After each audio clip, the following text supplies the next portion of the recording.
Hello everyone, my name is Aini, and this is my life motto. But here's the truth. Growing up, I disliked to be associated with the word short. In fact, I was embarrassed to even describe myself as short.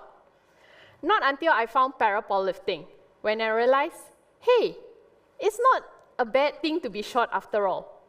Today, I'll take you on a journey on how I went from denying my height to embracing it, and finally seeing the true ability in my disability.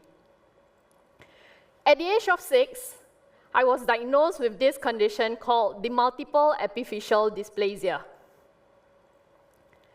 Imagine this. It is like the puzzle pieces that doesn't quite fit nicely. So the puzzle pieces, which are my bones, they don't align properly, and because of that, it causes instability.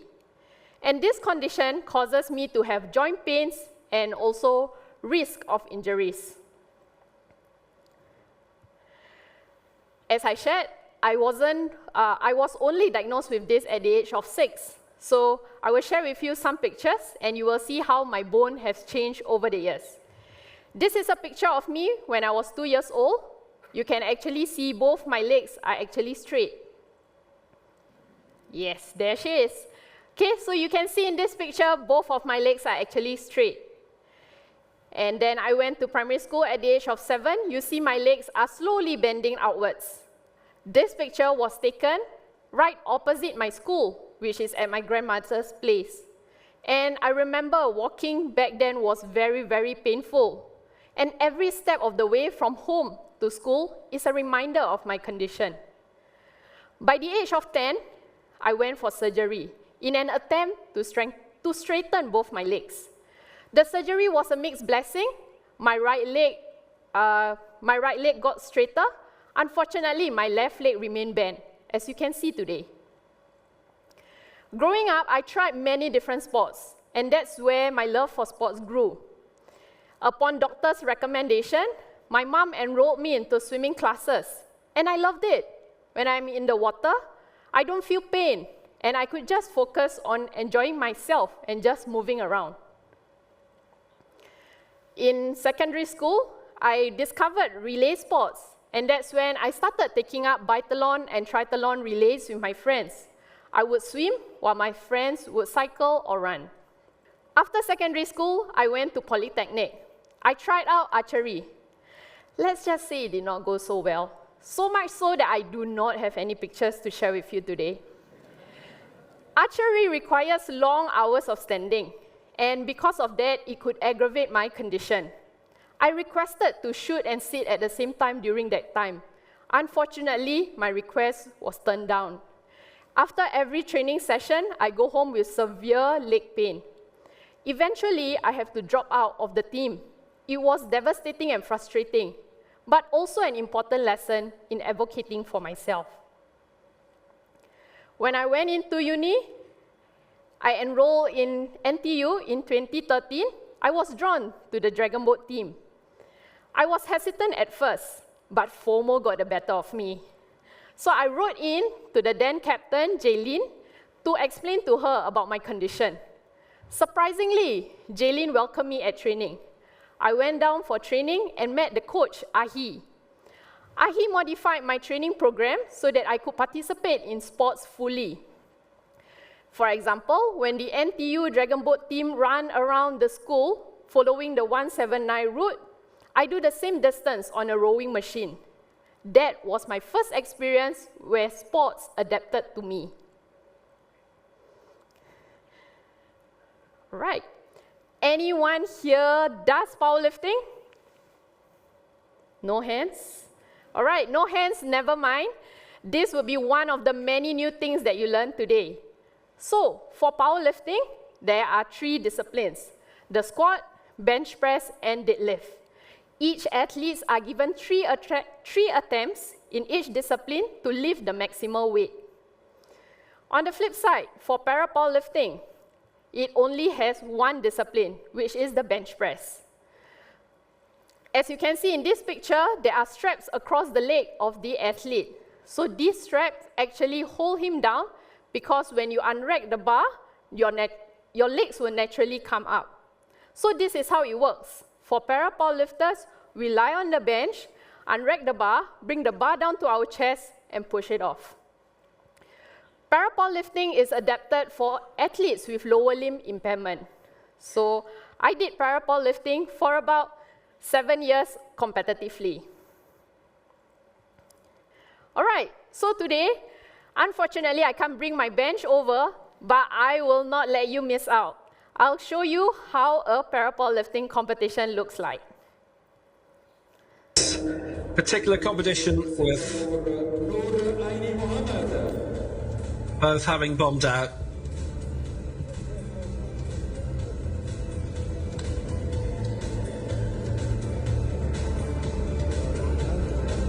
Yasli Nur Aini Mohammed cleared 78 in the previous round, so this is for 81. And the current situation with China unable to send 2 athletes in, this would put her on 81 kg, it would put her 9th on the table, but you take one of the 2 Chinese lifters away, that would be 8th place above Solidakina, who cleared 80, but not anything higher than that today and previously in the rankings season.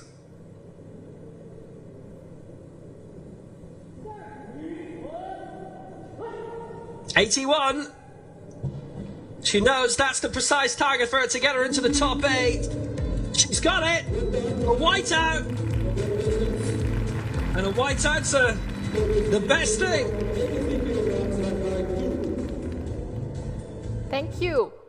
Okay, so that competition was my final qualifier before I head to the Tokyo 2020 Paralympic Games. The lift of 81 kilogram is my lifetime personal best. So being a female in a male-dominated sports comes with its fair share of stereotypical comments.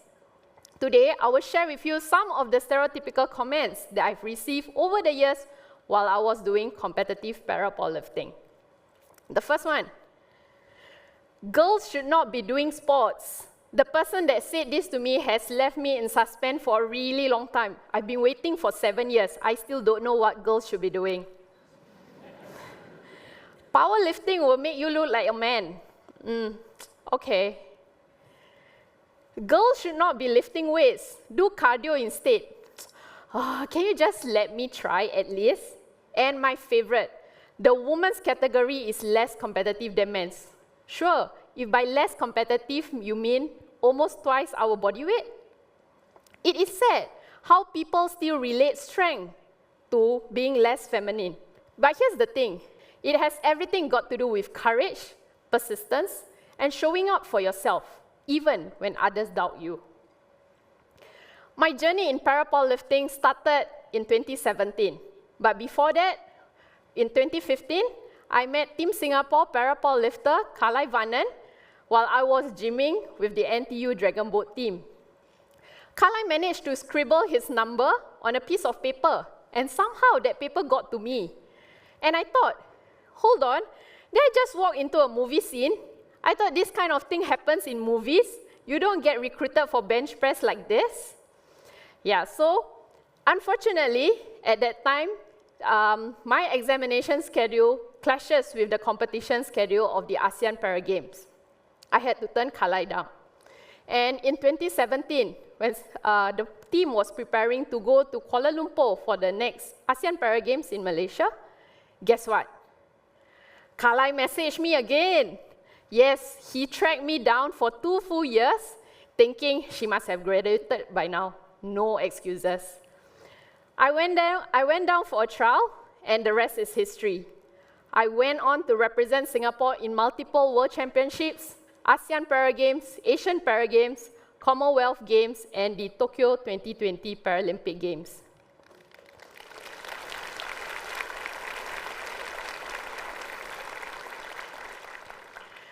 I did para-powerlifting for 7 good years before I retired.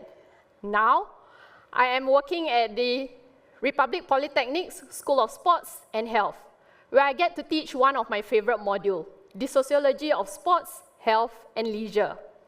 In this module, students get to learn how issues like social class, gender, media shape sports, and how sports are represented in the society.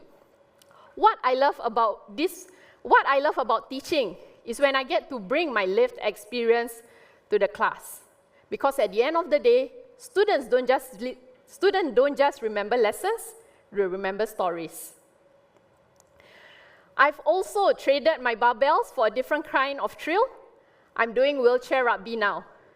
You can say I'm doing a little bit of cardio. All right. So I enjoy wheelchair rugby. I'm playing it recreationally, not thinking of coming out of retirement yet. And I'm also volunteering with Play Buddy. Play Buddy is a volunteer-led adaptive play group where we introduce sports to children with disability. Nothing beats seeing children realize that they can do things that they once thought were impossible. That was me years ago.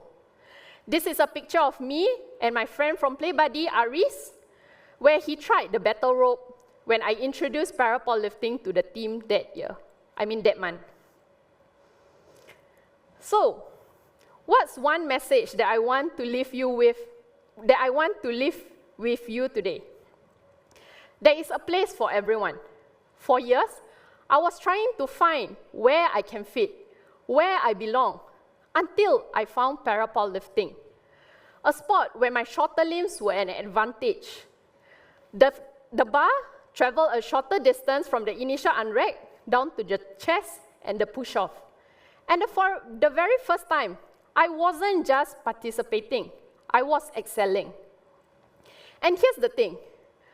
When you find the space that fits you, you thrive, you grow, you realize that your differences isn't a limitation. And the areas that you initially thought were weaknesses are now your strength. And because of this, you realize also the ability in your disability. And that is what makes you human. Thank you.